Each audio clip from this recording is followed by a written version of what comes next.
Bonjour tout le monde, bienvenue à Leaders sous les projecteurs. Aujourd'hui, Action Coach, Catherine Lavoie, je reçois André Dumas. André Dumas qui est directrice générale. En fait, elle nous parlera de son parcours de Vermac, un beau fleuron québécois dans le domaine de la construction de signalisation. Elle va nous expliquer un petit peu plus qu'est-ce que c'est.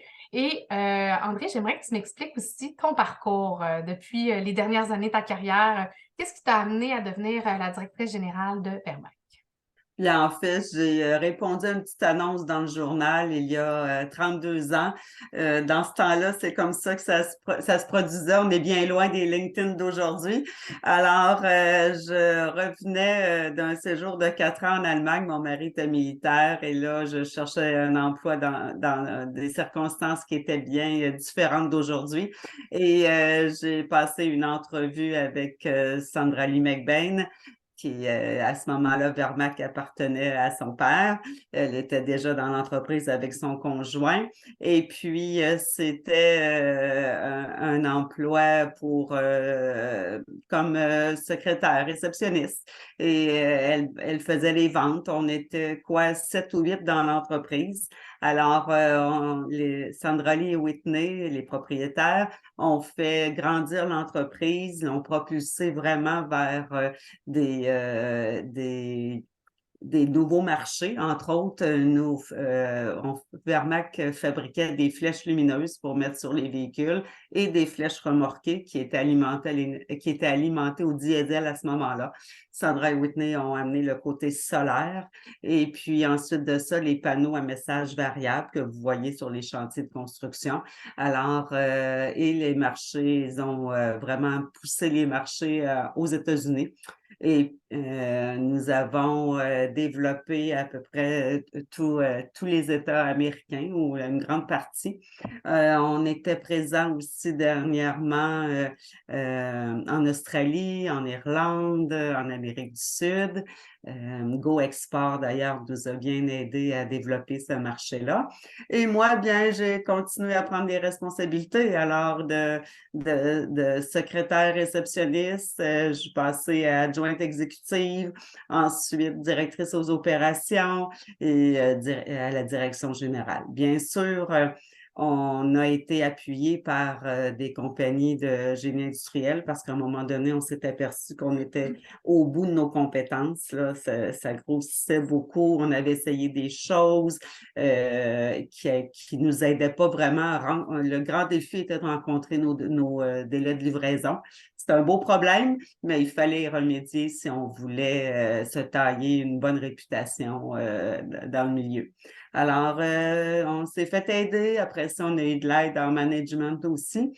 Et on est maintenant, je vous dirais, le numéro 1 en Amérique du Nord. Bravo, bravo, belle réussite. Vous êtes rendu combien d'employés? 350. Wow, wow. De On 7 a à ouvert. 350. Exactement, exactement. Alors, on faisait tout. Maintenant, on a des services spécialisés on a des départements, les ressources humaines, l'ingénierie. On fait de la recherche et développement parce que tout ce qu'on fait, c'est conçu, développé et fait chez nous. Alors, c'est une entreprise entièrement intégrée verticalement. On a aussi ouvert une usine de fabrication au Texas en banlieue de Houston, à Conroe, qui produit aussi les mêmes produits. Donc, ça nous permet de livrer plus rapidement dans l'Ouest américain. Bravo. Dites-moi, à travers cette progression, pour cette croissance-là, tu sais, on parle de croissance habituellement, mais là, c'est phénoménal dans les dernières années. Ça serait quoi le plus grand apprentissage que tu as fait à travers tout ce cheminement-là de croissance dans l'entreprise? Parce que toi-même, tu as pris des galons et de passer de 7 à 350 employés, il s'en est passé sûrement des choses, là. Donc, ça serait quoi? Je sais que c'est difficile des fois de pointer une ou deux choses, là, mais ça serait quoi, à ton avis, les plus grands apprentissages que tu as fait dans ton cheminement? Les plus grands apprentissages, c'est que pour réussir, il faut s'entourer d'une super équipe et il faut que l'équipe y croit. Et pour ça, il faut écouter les gens avec qui on travaille et il faut trouver des solutions ensemble, puis parvenir. Ça demande beaucoup de temps. Moi, je dis toujours, il n'y a pas de raccourci. C'est des rencontres individuelles, c'est des rencontres régulières, des suivis. Puis, c'est tout ça qui fait qu'on a une culture. Chez Verbac, on est très fiers de notre culture. Alors, c'est une culture avec des valeurs qui sont basées sur des valeurs familiales parce que c'est d'abord une entreprise familiale. Et puis, il y a tout le côté, comme le dit un de nos consultants, la culture, c'est un petit peu le 5e joueur sur la glace. Alors, ça fait le 1 plus 1 égale 3, là. C'est l'étincelle, c'est ce qui amène l'innovation, c'est ce qui amène la collaboration, c'est ce qui fait qu'on est capable d'affronter à peu près tous les vents et d'amener beaucoup de changements. Parce qu'il y a une chose que je retiens aussi, c'est qu'on a beau être en affaires, on n'est pas des artistes, mais on est créatifs, par exemple. Parce que des problèmes, on en a. C'est ce qu'on fait. La résolution de problèmes, on fait ça à peu près toute la journée. Et puis, on fait bien des blagues des fois parce qu'on arrivait au bureau, puis je disais, là, je l'ai trouvé. Fait que, soit en marchant, soit l'idée arrive, puis c'est là-dessus qu'on pousse, mais il y a beaucoup d'obstacles qui arrivent, puis souvent, ils arrivent d'endroits où on s'en attendait pas du tout. Donc, c'est vraiment, ça demande d'être dans l'instant présent, toujours, toujours, toujours, et d'être créatif pour ça. C'est un rôle de leadership qui met le leadership en équipe. Ah, j'aime ça, le leadership en équipe. Parce que souvent, tu sais, on met la pression, le leadership, on dit toujours que ça vient d'en haut. Tu sais, il y a beaucoup de paradigmes, puis tu sais, si on dit de cette façon-là, je pense que ça ramène vraiment ça à l'essentiel, le leadership en équipe. Fait que Exactement. merci, merci. Puis, tu sais, je pense qu'on les connaît, les concepts, mais de les vivre, je pense que c'est souvent de dire, OK, là, on est dedans, comment qu'on s'en sort? Puis c'est plus facile à dire qu'à faire. Tu sais, je pense que de prendre un petit mini pas de recul, puis de vous écouter, tu sais, l'étincelle, la collaboration, le 5e joueur, la culture d'équipe, tu sais, ça reste que on le sait, mais comment on la fait vivre? Tu sais, souvent, c'est ça le défi, hein, parce qu'on embarque dans nos opérations, on est pris dans le quotidien. Fait que de voir une entreprise comme vous qui a pris de la croissance, qui a su mettre les bons joueurs à la bonne place, de faire confiance à son équipe, tu sais, vous l'avez dit, ça a été votre élément clé. Ben, en fait, c'est votre élément clé, je peux te parler au passé. Merci pour ce partage-là. Et à travers tout ça, ça serait quoi, à votre avis, l'élément de succès, tu sais, qui fait que l'équipe va se rallier? Tu sais, vous avez dit tantôt, il faut que l'équipe reste unie et y croit. Comment on fait pour, à votre avis, embarquer notre équipe pour qu'elle y croit? C'est une bonne question, oui. Je pense on a des propriétaires extrêmement inspirants. Je pense à Sandra Lee et Whitney. Alors, ils ont la passion. Et ça se ressent quand on travaille pour des gens passionnés. Moi, c'est ce qui m'a nourri pendant ces 32 ans-là. J'ai eu la chance de travailler côte à côte avec Sandra Lee. Whitney était davantage tournée là, vers l'usine, alors que Sandra Lee était aux ventes. Et de la voir toujours combative, toujours enthousiaste. Et des fois, oui, c'est arrivé des journées qu'on était démolis pour différentes raisons, mais la flamme restait toujours de vouloir avancer, puis de savoir qu'on serait capable de s'en sortir. Puis quand on n'est pas capable, on lève la main puis on demande de l'aide. Je pense que ça prend, oui, la flamme, la passion et tout ça, mais je crois que nos secrets, ça a été aussi l'humilité. D'accepter qu'on avait atteint nos limites dans certaines situations, d'accepter qu'on avait besoin de conseils spécialisés, qu'on avait besoin de gens spécialisés, soit en relations de travail, soit en ressources humaines, du côté des affaires juridiques, import-export. On peut pas tout savoir, là, puis ça grossit, ça grossit. Les dossiers sont de plus en plus complexes aussi. Le libre-échange, les droits là-dessus, le transport, etc. Et cette passion-là a amené que les gens à suivre et à vouloir, je vous dirais, toujours être meilleurs dans ce qu'on faisait, à vouloir se dépasser. Et l'engagement des employés Vermac est vraiment quelque chose de spécial. C'est un niveau assez élevé. Oui, c'est fatigant. Oui, on fait des grosses semaines parce qu'on y met tout notre cœur. Moi, je pense que c'est la clé, vous l'avez dit. C'est la passion, le cœur. Si les leaders ont cette passion-là, puis cet enthousiasme-là, bien, ils la transmettent à l'équipe, puis cette fierté-là, je pense que c'est ce qui vous a amené aussi parce que, toute seule, même s'ils avaient beau être passionnés, si t'étais pas capable de la transmettre, de la communiquer à leur équipe, puis de les onboarder, de les engager, je pense qu'ils n'auraient pas réussi. Fait que bravo pour tout ça, c'est vraiment un beau succès. Il y a aussi des fois des mauvais côtés quand on vit moi, j'appelle ça nos fameuses montagnes russes. Ça serait quoi, à votre avis, un des éléments où est-ce que vous dites, OK, ça a été un élément qui a été difficile à traverser, puis comment qu'on s'en est sorti? Ben, c'est de cette façon-là. Ça serait quoi une période, parce que les gens, les entrepreneurs qui écoutent, les leaders qui écoutent les vidéos, ben, ils aiment ça voir aussi que des grosses compagnies qui ont du succès, des fois, ils ont vécu des moments plus difficiles, puis comment ils ont fait pour s'en sortir. Puis on parle de la pandémie, souvent je vais parler de la pandémie, mais là, je pense que c'est derrière nous. Fait que ça serait quoi, à votre avis, un des éléments ou des situations que vous avez vécues qui étaient plus difficiles, puis comment vous avez fait pour rebondir là-dessus? Il y en a eu beaucoup. Il y en a eu beaucoup. On doit travailler toujours avec les conditions de taux de change. On doit toujours travailler avec des conditions extérieures qui ne nous appartiennent pas. Donc, ce qu'on s'est dit, nous, on travaille sur ce qu'on a le contrôle. Ça donne rien de s'énerver avec ce qu'on n'a pas le contrôle. Alors, la façon de moins s'en faire, si vous voulez, parce que sinon, c'est sans fin, là. S'inquiéter pour les marchés mondiaux, s'inquiéter pour les crises de transport, s'inquiéter pour le coronavirus, etc. Donc, on se concentre sur ce qu'on a le contrôle, puis j'aime à le répéter, on a le contrôle d'aller chercher des avis de spécialistes.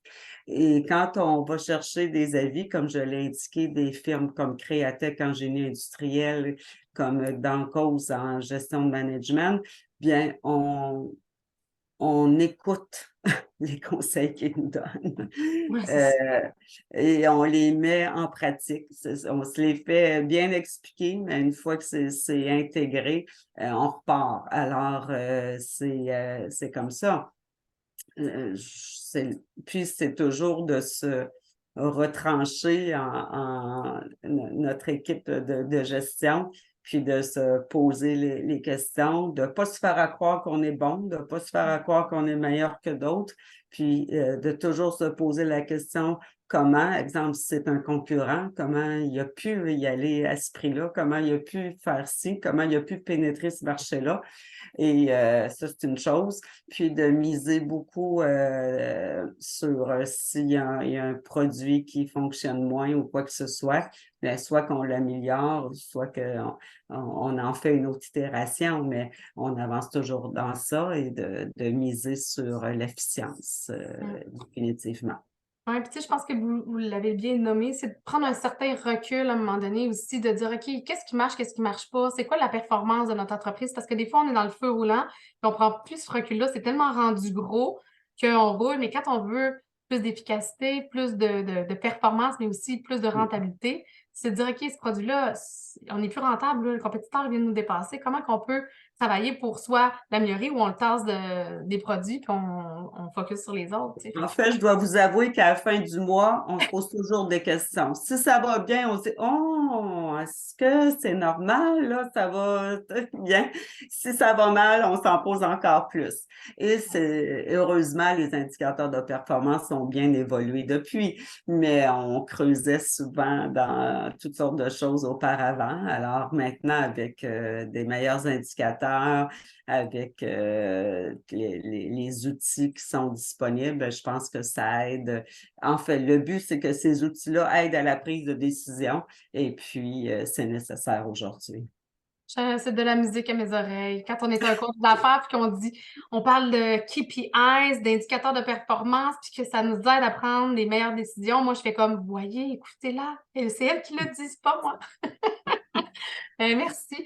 André, j'aimerais quand même souligner aussi qu'est-ce qu'on a parlé avant d'enregistrer, c'est-à-dire que maintenant, vous êtes à la retraite. Et Exactement. j'aimerais savoir un peu comment ça s'est passé, préparer tout ça, parce que Ouais. souvent, les clients vont me poser des questions. Là, je suis épuisée, je veux sortir de mon entreprise, puis ils n'ont pas préparé leur relève. Donc, comment vous avez préparé votre départ dans votre entreprise? En fait, ça a été une longue démarche. J'ai été appuyée avec un suivi d'accompagnement parce que je me posais beaucoup de questions. Qu'est-ce que je vais faire? On a toujours peur en tout cas, j'ai toujours peur, je ne voudrais pas parler pour tout le monde, mais de ne plus être pertinent, d'être là, puis de rester, puis que les autres nous disent, ouais, on est là encore parce qu'elle était là au début ou des choses comme ça. Moi, en tout cas, ça a toujours été ma crainte. Alors, je me suis dit, je vais partir au moment où je vais sentir, les gens me disaient, tu vas le sentir. Bon, peut-être, je n'étais pas sûre d'avoir l'intelligence émotionnelle assez aiguisée pour me dire, je vais le sentir avec l'ego, des fois les frustrations et tout, c'est difficile de démêler tout ça. Fait que j'ai travaillé là-dessus pour démêler le tout. Et puis, une chose est certaine, depuis quelques années, je regardais les départements qui étaient sous mon autorité et je me disais, bon, ce département-là, ça va, il est solide. Check. Un autre, bon, ça prendrait peut-être plus, on en discutait, l'équipe est peut-être pas assez solide. Bon, on solidifiait. Et il y avait évidemment, il y avait quelqu'un qui était déjà en place, qui est maintenant à la tête de la compagnie. Les copropriétaires sont toujours là, mais on est tous dans la soixantaine, alors à un moment donné, on veut aussi faire autre chose. Et on a notre VP Finance qui a pris sa retraite aussi en même temps que moi. Fait que tout le trio d'origine, le quatuor d'origine, était dans les mêmes âges. Fait que c'est sûr que c'est un risque pour une PME. Donc, on a pris le temps, on a bien formé la relève et puis je pense que c'est ce que ça prenait. Puis évidemment, quand j'ai annoncé ça en décembre, que j'ai écrit un mot à chacun à plusieurs personnes avec qui je travaille depuis longtemps, bien, ça fait toujours plaisir quand les gens disent tu vas me manquer. Parce que oui, il y a le travail, oui, il y a la fonction, mais on aime bien être apprécié pour qui on est.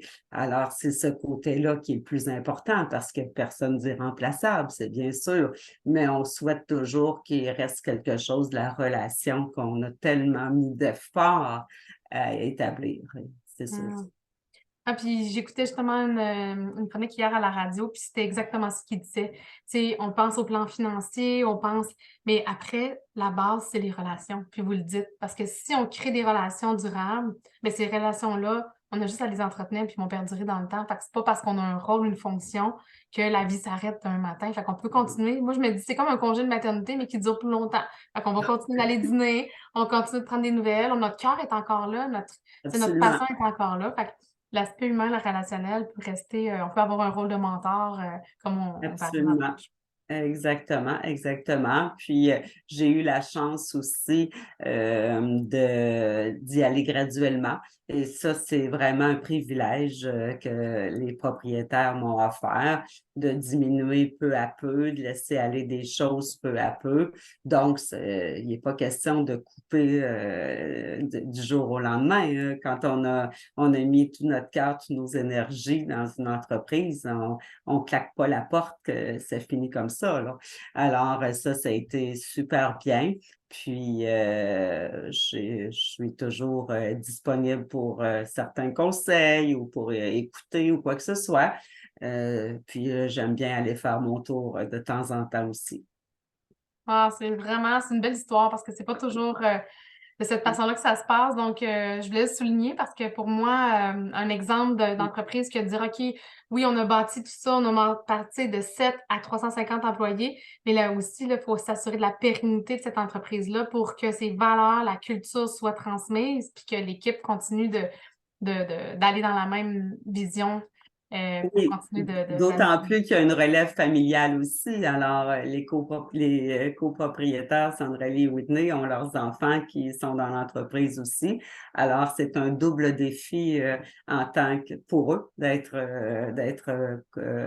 dirigeants et que les enfants soient Les aussi dans repreneurs. l'entreprise. Oui. Ouais. Ah, c'est une belle histoire.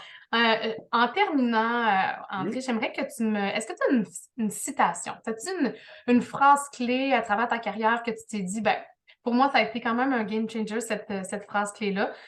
Ça peut être même de ta grand-mère, ça peut être quelqu'un qui t'inspire. T'en aurais-tu une à nous laisser avec comme mot de la fin aujourd'hui? J'aimais bien en citer quelques-unes, mais franchement, là, je suis un petit peu prise au dépourvu. Il n'y a pas de Pourtant, problème. Je te dirais que j'en ai des fois quelques-unes. Les gens, ça leur vient instantanément, puis il n'y a pas de problème. Mais je pense qu'avec ce que tu nous as dit aujourd'hui, tu sais, en lien avec la passion, l'enthousiasme, tu sais, souvent, on dit, on n'a pas besoin de faire des choses de façon extraordinaire pour avoir des non. résultats différents. Fait que, tu sais, je pense que tu nous as démontré qu'avec une passion, avec l'humilité aussi, puis avec Mm. des bons conseils, savoir s'entourer, on va réussir à atteindre nos objectifs puis à atteindre notre vision. Parce que d'avoir une vision, de viser grand, c'est ce que vous avez fait. Puis the sky is not the limit. Tu sais, souvent, on dit the sky is the limit. C'est sûr, Fait que je c'est pourrais vous sûr. dire que dans votre cas, the sky is not the limit. Puis vous avez dépassé les Ben, je frontières. pense, oui, exactement. Puis je pense des fois, je m'amuse à faire la distinction aussi entre un leader puis un gestionnaire. Ouais. Alors, il y a une différence quand même. Donc, des fois, on n'est pas les gestionnaires les plus aguerris du monde, mais on est des leaders que les gens sont prêts à suivre. Alors, ça prend un petit peu des deux, c'est bien sûr, mais ce côté-là est bien important, je pense. Ouais, bravo. En tout cas, félicitations. Merci d'avoir accepté mon invitation pour nous raconter ton histoire et celle de Vermac.